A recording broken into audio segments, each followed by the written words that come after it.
तो लंदन से राहुल गांधी ने पीएम मोदी पर आज निशाना साधा है। पीएम मोदी किसी के सुनते नहीं हैं, वो हर किसी की आवाज को दबाने की कोशिश करते हैं। भारत में पाकिस्तान जैसे हालात हैं, ये राहुल गांधी ने आरोप लगाया है।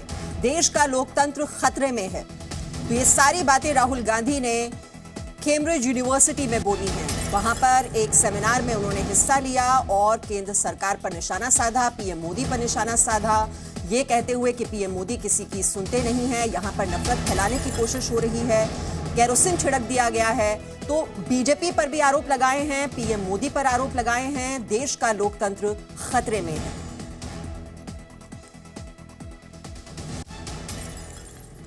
और वहीं राहुल गांधी के बयान को आम आदमी पार्टी ने समर्थन दिया है। बीजेपी नफरत की राजनीति कर रही है, ये सौरभ भारद्वाज कह रहे हैं। तो जो बातें राहुल गांधी ने लंदन में कही हैं, कैम्ब्रिज यूनिवर्सिटी में कही हैं, उसी का समर्थन कर रही है आम आदमी पार्टी कि राहुल गांधी सही बोल रहे हैं, बीजेपी नफरत की राजनीति कर रही है। तो नफरत फैलाने की कोशिश की जा रही है देश में, केरोसिन छिड़क दिया है बीजेपी ने पूरे देश में और किसी भी वक्त चिंगारी भड़क सकती है और इसी बात का समर्थन किया है आम आदमी पार्टी ने।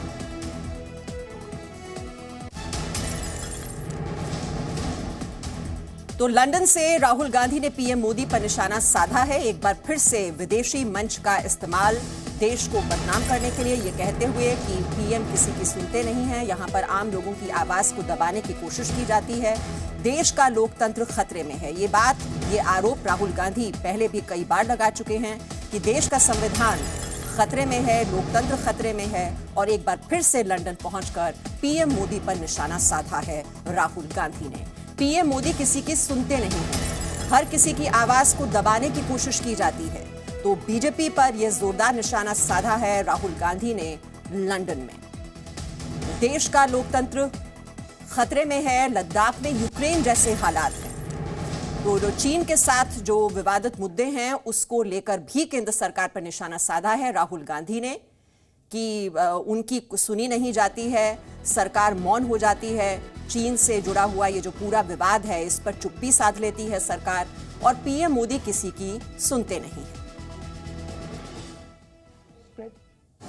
You could also have a situation where you have an uncontrolled upsurge, which is what we are seeing in Sri Lanka, right?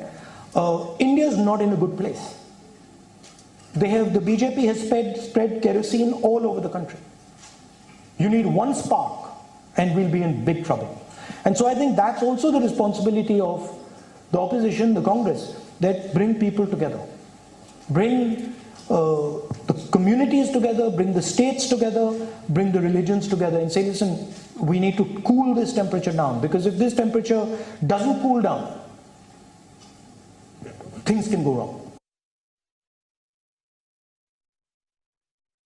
The gentleman reflects is that a destabilized India, a India which spirals out of control, is a problem for the globe. It's not just a problem for us. Democracy in India is a global public good. It is a central anchor, right, for the planet, because we are the only people who have managed democracy at the scale that we have. Nobody else has been able to do it. We are 3 times the size of Europe, and we have managed it for the last, many decades. If that cracks, it is going to cause a problem for the planet. And that's what I think the United States is realizing. Created.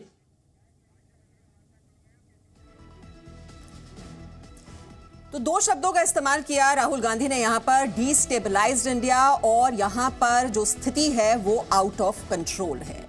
तो भारत में इस तरह के हालात हैं, नफरत फैलाई जा रही है, केरोसिन छिड़क दिया गया है और उनके इस बयान पर इस वक्त बातचीत करने के लिए हमारे साथ 2 खास मेहमान जुड़े हुए हैं। कांग्रेस के वरिष्ठ नेता राशिद अल्वी जी हमारे साथ हैं और आप देख रहे हैं हमारे साथ एक और वरिष्ठ नेता केसी त्यागी जी भी इस वक्त जुड़े हुए हैं। सबसे पहले तो राशिद अल्वी जी, आपके पास आते हुए, केरोसिन छिड़क दिया है पूरे देश में, destabilised India, out of control situation, आप इसको कैसे एक्सप्लेन करेंगे? देखिए, देश के हालात निश्चित तौर से बेइंतहा खराब हैं। केरोसिन छिड़कने का मतलब हरगिज ये नहीं है कि केरोसिन छिड़का गया है। प्रधानमंत्री ने जब डीमोनेटाइजेशन किया था तो देश के बाजारों में 15,42,000 करोड़ की करेंसी मार्केट में थी। आज इन्फ्लेशन बढ़ के 7.9% हो गया है और वो करेंसी जो 15 लाख थी आज 30 लाख करोड़ है मार्केट के अंदर। देश पे जो कर्जा था वो 74 लाख करोड़ का था, आज 1.53 लाख करोड़, 153 लाख करोड़ का कर्जा देश के ऊपर हो गया, जीडीपी के आसपास। और जो नफरत की राजनीति भारतीय जनता पार्टी कर रही है, क्या हो रहा है बनारस के अंदर? प्रधानमंत्री ने क्यों जबान बंद कर रखी है? देश के अंदर कानून मौजूद है, 91 का एक्ट मौजूद है। क्या इस देश के अंदर मंदिर और मस्जिद के झगड़े ही चलते रहेंगे? कीमतें आसमान छू रही, पेट भरने के लिए रोटी नहीं है। इस साल गेहूं सबसे कम पैदा हुआ है, आर्थिक स्थिति बेइंतहा खराब है और विपक्ष के नेताओं को खत्म करने की साजिश हो रही है। लालू यादव के घरों पे 17 जगहों पे कल रेड पड़ी है। चिदम्बरम 3 महीने जेल रह के आ रहे हैं, आजम खान 2.5 साल रह के आ रहे हैं। जितना विपक्ष है सब बेईमान, भारतीय जनता पार्टी के लोग सब दूध में धुले हुए। पूछा जाएगा, कहा जाएगा कानून अपना काम कर रहा है। ये कौन सा कानून है जो विपक्ष के खिलाफ ही काम करता है? चुनाव होगा, बंगाल के अंदर ममता के लोगों पे छापे पड़ जाएंगे, राजस्थान में अशोक गहलोत के लोगों के खिलाफ छापे पड़ जाएंगे। ये क्या राजनीति है? यही लोकतंत्र है? क्या लोकतंत्र की यही परिभाषा है? क्या दूसरी सरकारों में कांग्रेस की सरकार रही, अटल जी की सरकार रही, गुजराल की रही, वीपी सिंह की रही, चंद्रशेखर जी की रही, ये हालात थे क्या? क्या इसी तरह विपक्ष के लोगों को परेशान किया जाता? ठीक है राशिद अलवी, जो बात आप कह रहे हैं कि नफरत की राजनीति की जा रही है और विपक्ष की आवाज को दबाया जा रहा है। केसी त्यागी जी, आपका बहुत ही लंबा अनुभव रहा है, आपने सभी सरकारों को आते और जाते हुए देखा है। इस तरह के हालात क्या कभी पहले नहीं रहे जो कांग्रेस की ओर से लगातार आरोप लगाया जा रहा है कि आम लोगों की आवाज दबाई जा रही है, विपक्ष को बोलने नहीं दिया जा रहा है? मीमांसा जी, राशिद अलवी साहब मेरे बेहतरीन मित्रों में से हैं और 40-45 साल से हम लोग साथ साथ रहे हैं, काम किया है। मैं इनकी कुछ बातों से एग्री करते हुए मूल बातों से डिसएग्री करना चाहता हूं।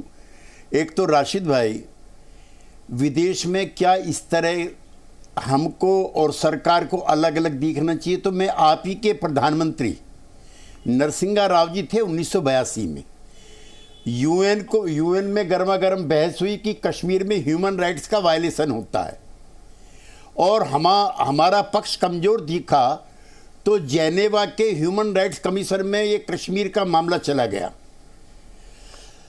बड़ी चिंता समूचे देश में हुई और मैं एक बार फिर सिजदा करना चाहता हूं आपके नेता नरसिंहा राव जी का।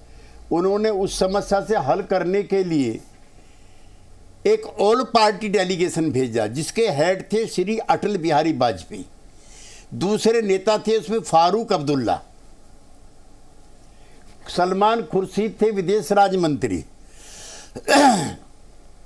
और हमारे जो उपराष्ट्रपति रिटायर हुए हैं वो भी उसमें थे। गर्मा गर्म बहस हो रही थी तो कसूरी साहब जो वहाँ के विदेश मंत्री थे उन्होंने अटल जी को देखकर पूछा, आप यहाँ कैसे? उसने कहा, मैं भारत का प्रतिनिधित्व करने के लिए आया हूं, हम वहां लड़ते हैं लेकिन यहां इकट्ठे रहते हैं। उन्होंने कहा, लेकिन कश्मीर पे तो आपकी और इनकी राय अलग अलग है। उसने कहा, मैं भारत का रिप्रेजेंटेटिव हूं।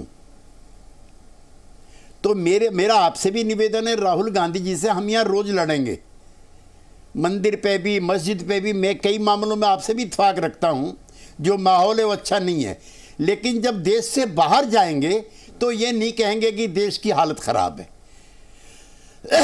मैं आपकी जानकारी के लिए बताऊं, क्योंकि आपका पढ़ने लिखने आप अपनी बात आगे रखिएगा, लेकिन बहुत बड़ी बात आपने कही और बहुत ही गहरी बात कही राशिद अल्वी जी, कि अगर कोई डोमेस्टिक प्रॉब्लम चल भी रही है, देश में अंदर चल रही है, आपकी शिकायतें भी होंगी, और यही लोकतंत्र की खूबसूरती भी होती है कि विपक्ष भी मजबूत होना चाहिए।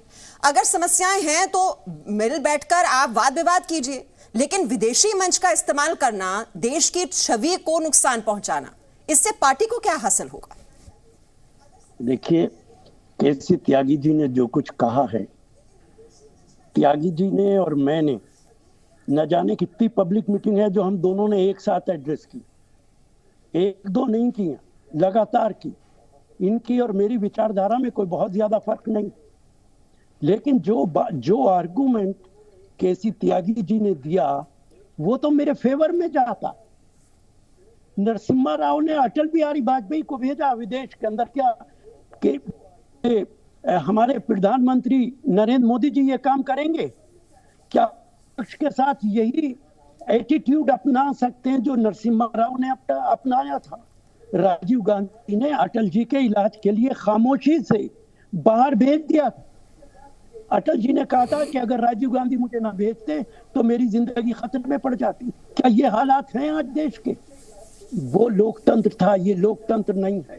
और जहां तक इस बात का ताल्लुक है कि बाहर ऐसी बात नहीं कहनी चाहिए, कुछ बातें ऐसी हैं जो दुनिया को मालूम। इंग्लैंड के अंदर पार्लियामेंट का मेंबर एक लेडी हाउस के अंदर कह रही कि भारत के अंदर अक़लियतों के साथ जुल्म हो रहा है, हमारे प्रधानमंत्री ने भारत में जाके ये मुद्दा क्यों नहीं उठाया? और हमारा अपना प्रधानमंत्री चीन जाके बोलता है कि जब से मेरी सरकार नहीं थी मुझे भारतीय कहते हुए शर्मिंदगी होती थी। क्या वो विदेश के अंदर नहीं, भारत की इज्जत बढ़ा रहे थे? नहीं, राशिद अल्वी जी, लेकिन भारत की तुलना पाकिस्तान से करना, फिर रूस और यूक्रेन के बीच जो चल रहा है उसको बीच में लेकर आना, ये कहां तक तर्क संगत आपको नजर आता है? लेकिन काउंटर करना चाह रहे हैं केसी त्यागी जी। केसी त्यागी जी, देखिए, मैं और राशिद भाई लंबे समय तक साथ साथ रहे हैं और मैं आपातकाल में जेल में रहा हूं। मेरी गलती ये थी कि 12 जून 1975 को सुप्रीम कोर्ट, हाई कोर्ट के जस्टिस जगमोहन लाल सिन्हा ने श्रीमती गांधी को गलत भ्रष्ट आचरण के लिए रायबरेली के चुनाव को निरस्त कर दिया और 6 साल का प्रतिबंध लगा दिया। जयप्रकाश नारायण हमारे नेता थे, उनका कहना था कि इनको इस्तीफा देना चाहिए। सारे देश की पॉलिटिकल पार्टीज कह रही थी इस्तीफा देना चाहिए। 25 जून 1975 को रामलीला मैदान में उनका इस्तीफा मांगने के लिए एक जनसभा हुई और मैं कम उम्र का था, लेकिन मेरा भी सौभाग्य कि उस मंच पर मैं भी था और जयप्रकाश जी का वहाँ अंतिम भाषण हुआ। रात को 12 बजे सारे नेता घर पहुँचते हैं और 12:30 बजे पुलिस जयप्रकाश नारायण, अटल बिहारी वाजपेयी, LK अडवाणी, चौधरी चरण सिंह, बीजू पटनायक, मधु लिमये, ज्योतिर्मय बसु, किस किस के नाम लूं, कोई 2 लाख लोगों को आपातकाल में जेल में डाल दिया और कहा कि नहीं, इनका कोई सिविल राइट नहीं है। और मेरे मित्र अलवी साहब, एक मुकदमा है ADM जब्बलपुर वर्सेस स्टेट, उसने कहा कि इन लोगों ने ऐसे काम किए, अगर इनको जान से भी मार दिया जाए तो भी कोई इसकी अपील नहीं है। ये लोकतंत्र था, ये डेमोक्रेसी थी, ये ह्यूमन राइट्स का वायलेशन था। नंबर 1। नंबर 2, क्या राहुल गांधी जी को अगर भेजें आज तो वो कुछ बातों को कहने का साहस जुटा सकते हैं? जैसे आज के अखबार की फ्रंट पेज की न्यूज़ है, FDI inflows at record despite slower growth. इतना FDI फॉरेन डायरेक्ट इन्वेस्टमेंट देश में कभी नहीं आया जितना इस साल आया है। और मेरे मित्र, FDI तब आती है जब इकोनॉमिक सिचुएशन कंट्री की ठीक होती है।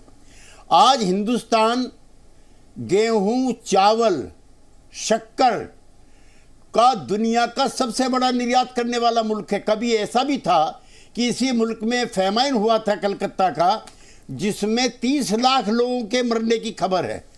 1970 तक ये हालत थी कि अमेरिका से शिप आएगा बंदरगाह पे तो हमारे लोगों को खाना मिलेगा। आज हिंदुस्तान के वैज्ञानिकों ने और किसानों ने इतना बड़ा काम किया कि पूरी दुनिया को खिला सकते हैं, और आज हमारे पास इतने रिजर्व हैं। पाकिस्तान, चाइना, क्या ये जुर्रत कर सकते हैं एज ऑन टुडे? हालांकि मैं युद्ध का प्रशंसक नहीं हूं, लेकिन मुल्क मजबूत होता है तभी सीमाएं मजबूत होती है। जहां तक लोकल लेवल का मामला है, उस पर मैं बहुत संक्षेप कहना चाहता हूं। कांग्रेस पार्टी की सरकार थी, नरसिंहा राव जी प्राइम मिनिस्टर थे, उन्होंने कमेटी बनाई सच्चर आयोग। उस समय तक बीजेपी का नामो निशान नहीं था, ना मोदी जी थे ना अमित शाह जी थे। उन्होंने कहा कि हिंदुस्तान के मुसलमान की हालत वाल्मीकि से, सफाई कर्मचारी से भी ज्यादा बुरी है। पिछले 50 साल में कांग्रेस पार्टी ने देश के मुसलमानों को इस हालत में छोड़ दिया, नंबर 1। नंबर 2, अर्जुन सिंह जी की किताब में आपको बताना चाहता हूं, जिसमें उन्होंने कहा कि मैं चिल्लाता रहा, नरसिंहा राव जी से कहता रहा कि कल बाबरी मस्जिद टूटने वाली है, लेकिन कांग्रेस के प्रधानमंत्री नरसिंहा राव के कान पर जू तक नहीं रहेंगी, और बाबरी मस्जिद कांग्रेस पार्टी के शासनकाल में गुजरी। आज आपकी ज्ञानव्यापी की चिंता सही है, आपकी मथुरा की चिंता सही है, लेकिन मेरी चिंता वो भी है जब अर्जुन सिंह कह रहे थे और नरसिंहा राव हाथ पर हाथ रखे बैठे थे, तो अल्पसंख्यक क्या उस दिन परेशान नहीं थे? नौकरियों में जिनकी हिस्सेदारी इतने ऊंचे पैमाने पर थी, आपने 1-1.5% कर दी। उसके लिए बीजेपी नहीं, कांग्रेस पार्टी जिम्मेदार है। और मैं और अगर आगे बढ़ूं तो आपको बहुत तकलीफ होगी। मैं केसी त्यागी, जॉर्ज फर्नांडिस ने पॉइंट चलते हैं। आपने जो 2 अहम बातें कही इसमें, सबसे पहले तो राशिद अल्वी जी इसका जवाब दीजिए कि जो अच्छा हो रहा है, जो FTI, वो फिगर्स भी आपको बता दी केसी त्यागी जी ने, अगर वहां पर हम बढ़त बना रहे हैं, और जो आप आर्थिक सिचुएशन की बात कर रहे हैं, अगर पूरा ग्लोबल फिनोमिना इस तरह से नजर आ रहा है कोरोना के जो हालात हुए उसके बाद, तो उसमें फिर पिन पॉइंट किस लिए करना कि हमारे देश में ऐसे हालात हैं? और दूसरी बड़ी बात, चाहे चाइना का मुद्दा हो, पाकिस्तान का मुद्दा हो, कोई भी अगर प्रॉब्लम इस तरह की चल रही है, उसे विदेशी मंच पर उठाकर आप विरोधी आवाजों को ही तो ताकत दे रहे हैं, उसमें देश का तो कोई फायदा नहीं। तो देश हित की नहीं सोच रहे आप दल हित की सोच रहे हैं। देखिए, एक बात तो मैं ये कहूं कि जहां तक FDI का ताल्लुक है, मैं कोई इकोनॉमिस्ट नहीं हूं, लेकिन पढ़ता जरूर हूं। त्यागी भाई, इस देश के पैसे वाले विदेश में पैसों को भेजते हैं और वहां से फेक कंपनीज बना के FDI के नाम पे इस देश के अंदर भेजते हैं। आज जो देश के हालात हैं, उसके अंदर फॉरेन फंडिंग आसानी से नहीं आ सकती है। और ये बात मैं नहीं कह रहा हूं, भारतीय जनता पार्टी के सुब्रमण्यम स्वामी ने भी यही बात कही है जो मैं कह रहा हूं, कि जो भी FDI आ रही है वो उन लोगों की फेक कंपनीज का पैसा है जो देश से भेजते हैं और विदेश में फेक कंपनीज बना के यहाँ FDI बना के इनकम टैक्स को बचाने की बात करते हैं। सवाल FDI का नहीं रह गया। जो मुद्दा मैंने उठाया है, देश पे कितना कर्जा है, वर्ल्ड बैंक का कहना है कि दुनिया के 60 मुल्क ऐसे हैं जिनकी हालत लंका जैसी होने वाली है, उसमें एक भारत भी शामिल है। कि 153 लाख करोड़ का कर्जा है, जो कर्जा अदा करना हमें मुश्किल हो जाएगा। Presenting B News app, available on Google Play and App Store. Download it now.